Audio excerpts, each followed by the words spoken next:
Et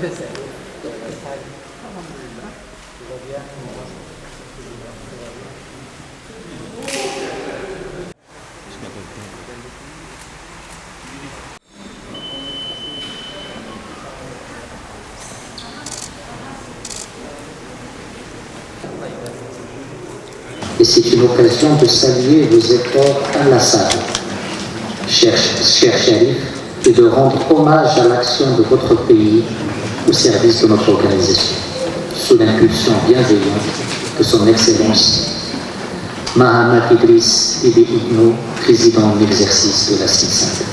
Votre pays frère et vous-même avez tout l'appui et le soutien du Royaume du Maroc.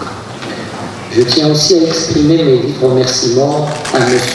Rigi Rafini, secrétaire exécutif de la CINSAD, pour le leadership dont il fait montre à la tête de cette équipe dynamique du secrétariat. Je n'oublie pas non plus le souvenir de M. Ibrahim Sani Abani, secrétaire exécutif sortant de notre organisation, pour l'action réussie qu'il a menée pendant de longues années à la tête du secrétariat exécutif, tout en lui souhaitant plein succès dans ses nouvelles fonctions. Chers frères et sœurs, Excellences, Mesdames et Messieurs, votre présence aujourd'hui à Rabat me réjouit d'autant plus que cet événement constitue la première réunion présentielle du Conseil exécutif depuis sa session ordinaire à Khartoum le 12 mars 2014. Si la pandémie de la Covid-19 et ses récurrentes flambées nous ont malheureusement imposé leurs contraintes, ils n'ont aucunement touché notre engagement pour la CINSAD, ni notre détermination à lui redonner l'impulsion nécessaire. Aujourd'hui, plus que jamais, le fonctionnement de notre organisation doit être placé sous le signe de la solidarité et de l'efficacité dans la perspective de sa participation active aux échéances continentales à venir, notamment la prochaine réunion de coordination UACER, et je salue la présence parmi nous de ma sœur Aïssa Attal, présidente du Conseil exécutif de l'ONU. Nous notons avec satisfaction et à espoir que grâce à la volonté collective et au sens de responsabilité des États membres, la CINSAD retrouve graduellement son dynamisme. En effet, le plan quinquennal de notre organisation, élaboré par le secrétariat suite à la conférence extraordinaire des chefs d'État et de gouvernement tenue à N'Djamena le 13 avril 2019, est examiné favorablement dans le prisme d'une contribution à la concrétisation des objectifs de la CINSAD et de sa stratégie de sécurité et de développement SS. Toutefois, la sortie de crise pandémique et les évolutions des contextes régional, continental et mondial nous appellent à maintenir un appui constant à notre organisation. Il nous appelle aussi à optimiser le rôle qu'elle peut jouer. Ceci passe à mon sens par 4 prérequis à savoir.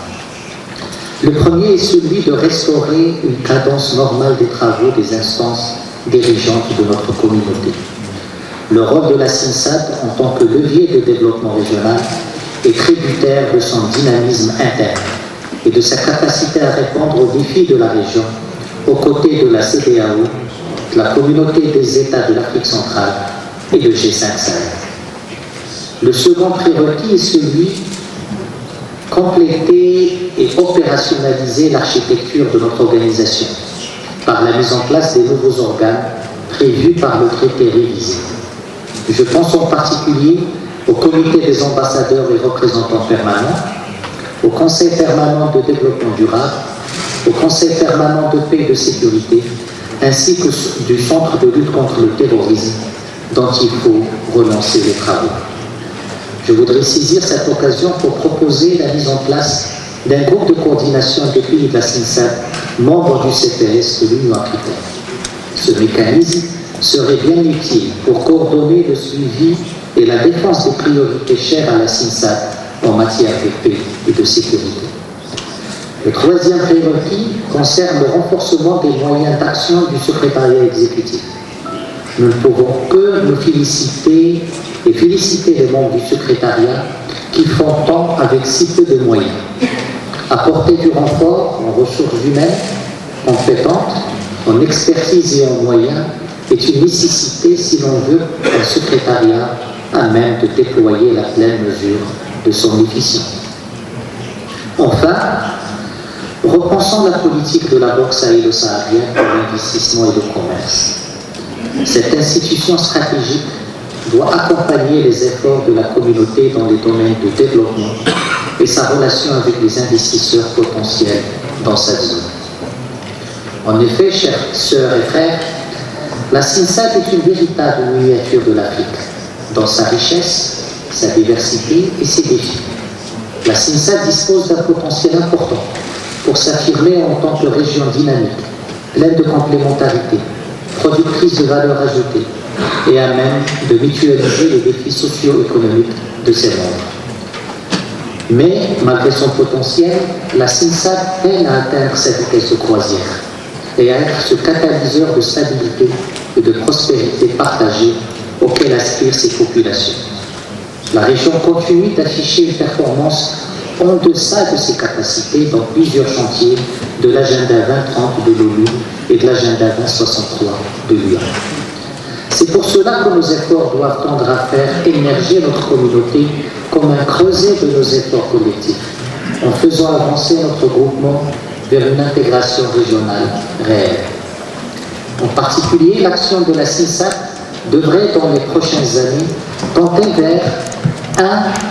La mise en place des différentes structures institutionnelles prévues par le traité révisé de la CINSAD, notamment le Conseil permanent chargé du développement durable. L'élaboration d'une stratégie dédiée au développement humain dans l'espace sahélo-saharien et de programmes destinés à l'insertion des jeunes. Et enfin, l'opérationnalisation de la stratégie de sécurité et de développement de la CINSAD 2015-2050.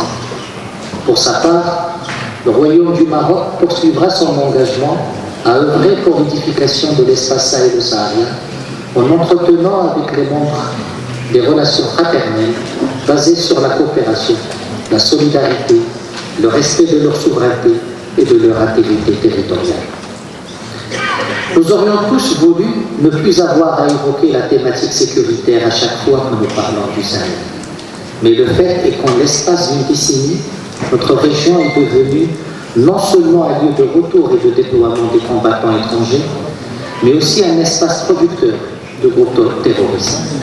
Le Sahel reste malheureusement la deuxième zone la plus affectée par le terrorisme dans le monde. S'arrêter sur les défis à la paix et à la sécurité de notre espace sahélo-saharien n'est donc pas une figure de style, mais une préoccupation de fond. Dans ce cadre, la CINSAD est appelée plus que jamais à accélérer l'opérationnalisation de son Conseil de paix et de sécurité. Il gagne également à transformer son forum des services de sécurité en un comité du renseignement au service de la paix et de la sécurité, et à mettre en place un état-major des pays sahélo-sahariens pour lutter plus efficacement contre le terrorisme et le narcotrafic. Le renforcement des capacités des États de notre région ressort donc comme une nécessité structurante. À cet égard, le Bureau du Programme des Nations Unies pour la lutte contre le terrorisme, inauguré au Maroc en 2021, pourrait apporter un appui certain. Le Royaume s'y attellera en étroite coordination avec le centre CINSAD de lutte contre le terrorisme. Mais d'ores et déjà, l'on pourrait mettre en place une coopération judiciaire entre les États de l'espace CINSAD comme une première action de coordination immédiate et à coût zéro. Monsieur le Président, Excellences, chères sœurs et frères, je voudrais au terme de mon intervention réitérer solennellement l'engagement constant du Royaume du Maroc à donner un nouvel élan à la CINSAD en tant que communauté économique régionale de l'Union africaine et le renforcement de son action en faveur de la paix, de la stabilité et du développement de l'espace sahélo-saharien. Notre plus grand défi est celui d'offrir à nos populations des conditions de vie meilleures dans un espace de sécurité et de prospérité. Unissons-nous pour le bien de nos peuples et de notre continent, l'Afrique. Puisse cette session du Conseil exécutif des États membres de la CINSAD nous porter un peu plus près de cet objectif. Je vous remercie.